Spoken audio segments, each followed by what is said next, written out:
mes frères et sœurs en Christ, j'espère que vous allez bien par la grâce de Dieu. Aujourd'hui on se retrouve pour la toute première vidéo de ma chaîne YouTube. Ça fait maintenant à peu près 3 ans que je vous partage mon quotidien de jeune chrétienne sur les réseaux sociaux. Et donc je me suis dit pourquoi pas agrandir cette si folle aventure qui accumule aujourd'hui plus de 110 000 personnes. Et je me suis dit pourquoi pas venir faire des formats un petit peu plus attrayants et plus longs sur YouTube. Et du coup, pour inaugurer la première vidéo de la chaîne, ça va être tout simplement une FAQ simple et efficace pour qu'on apprenne un petit peu plus mieux à se connaître.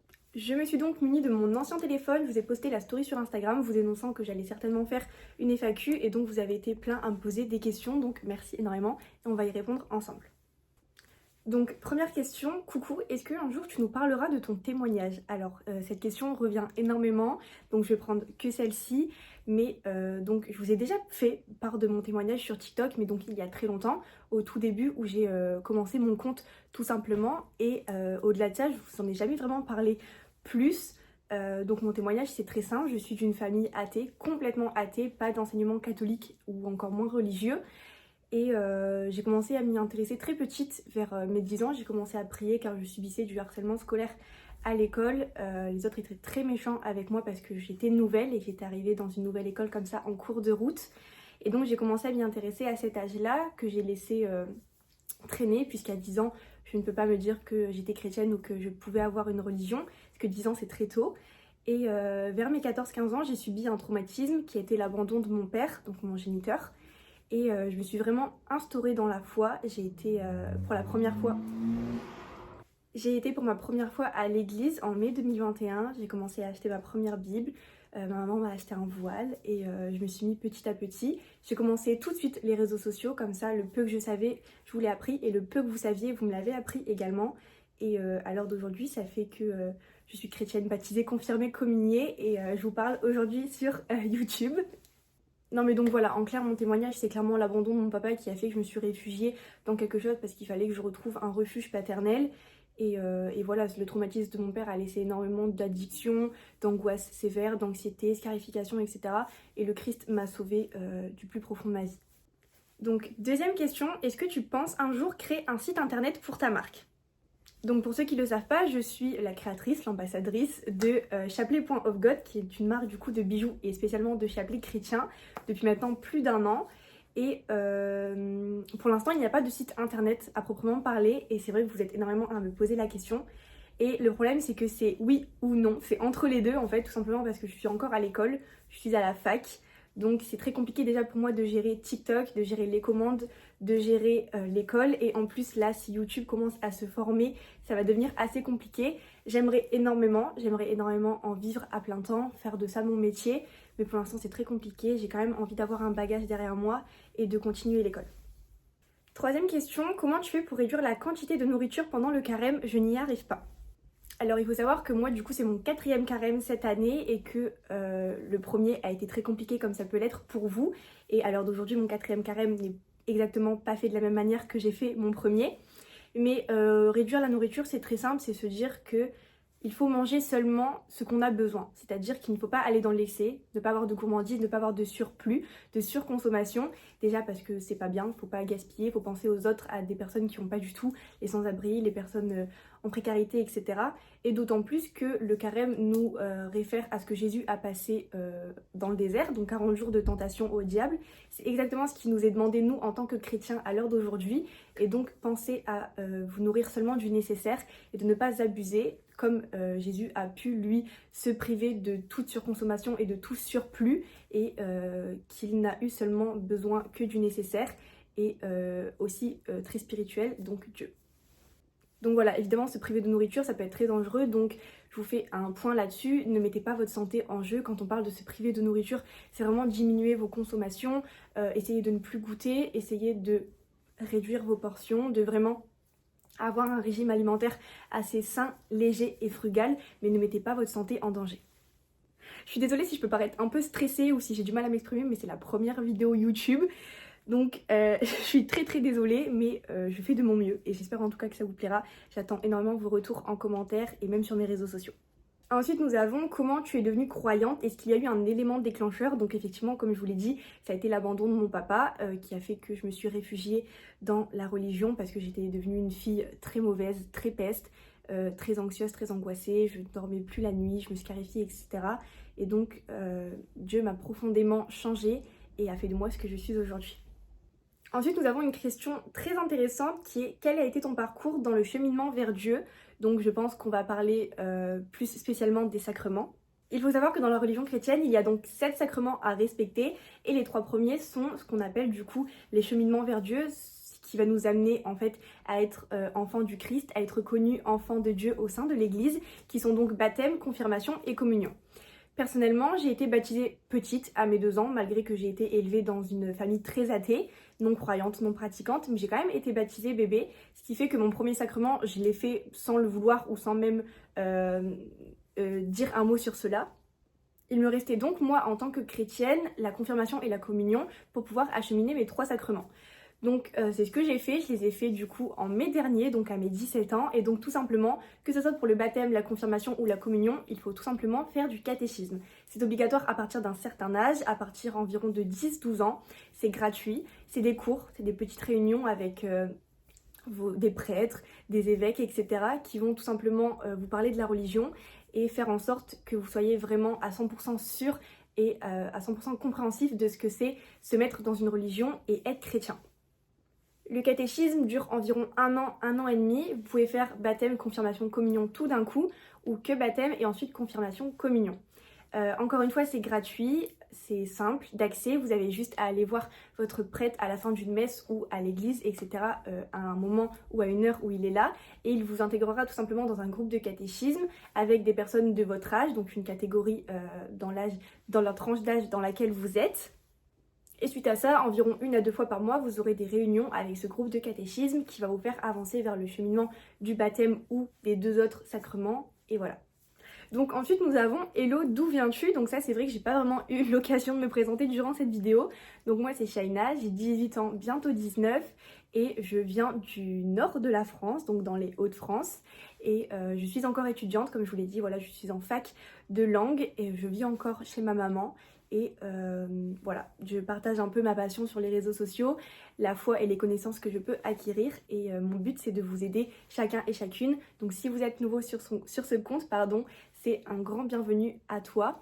Et je souhaite que tu puisses participer à cette religion et à cette foi qui est si pleine d'amour et de paix. Et en tout cas, je te le souhaite. Et de toute façon, c'est mon but de vous aider tous et toutes dans ce cheminement vers Dieu.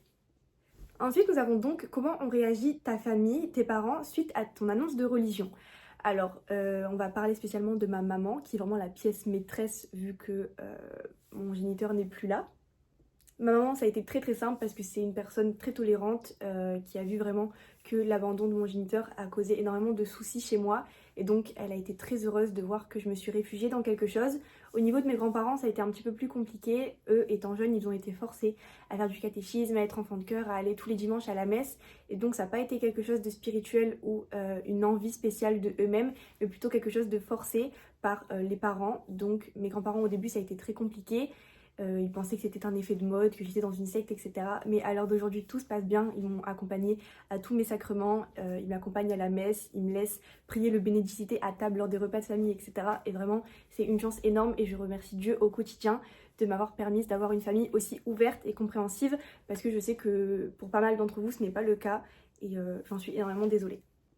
Ensuite, nous avons une question que j'étais sûre qui allait apparaître dans cette FAQ, c'est qu'est-ce que c'est le carême? Donc, encore une fois, je vais réexpliquer qu'est-ce que c'est le carême parce que je peux comprendre que c'est quelque chose de compliqué et de tout nouveau pour vous.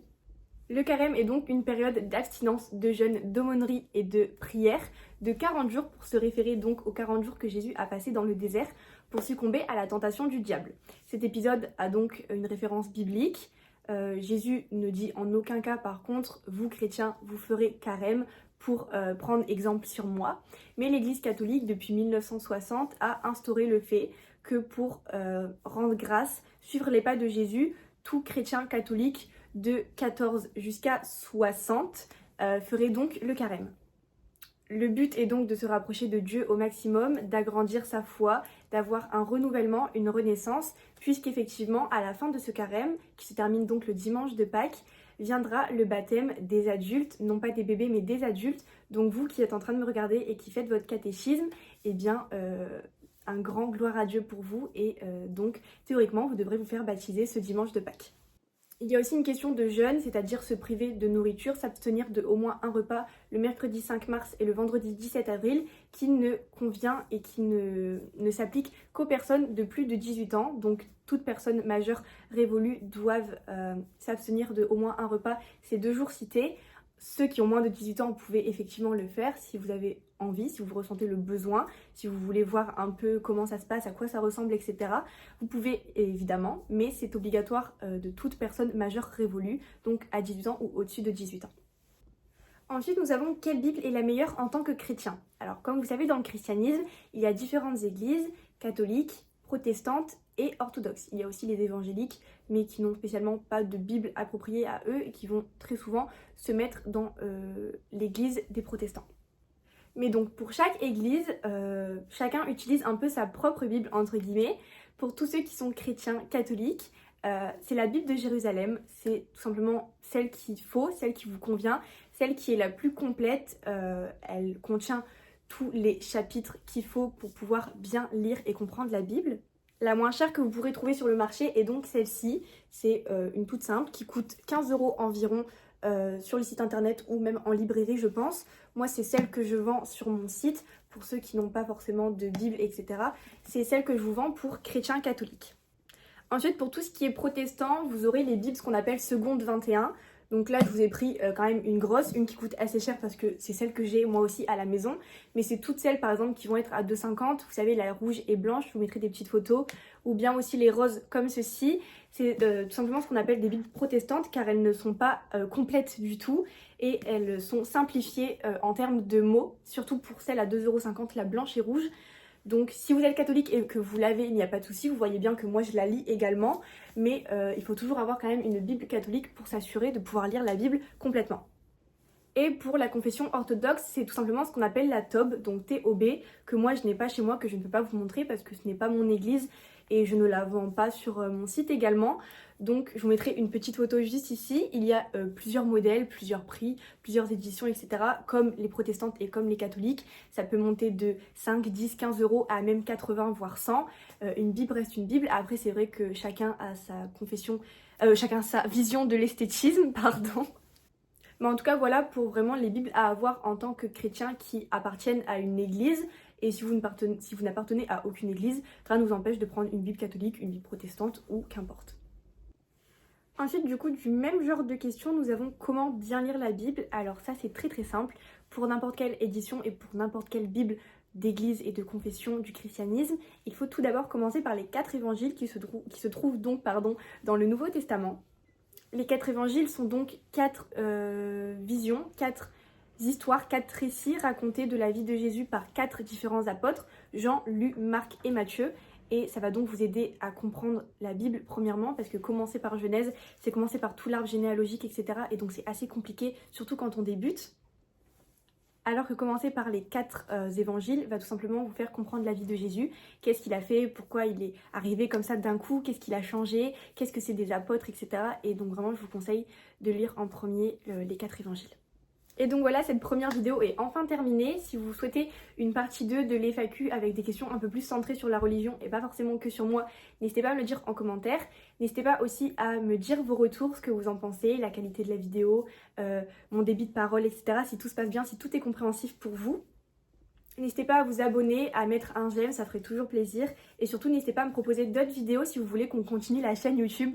J'en serais vraiment très heureuse et je ferai au maximum pour que tout se passe bien et que des vidéos sortent avec un contenu simple, compréhensif et les meilleures aides qui soient pour vous aider dans votre cheminement avec Dieu.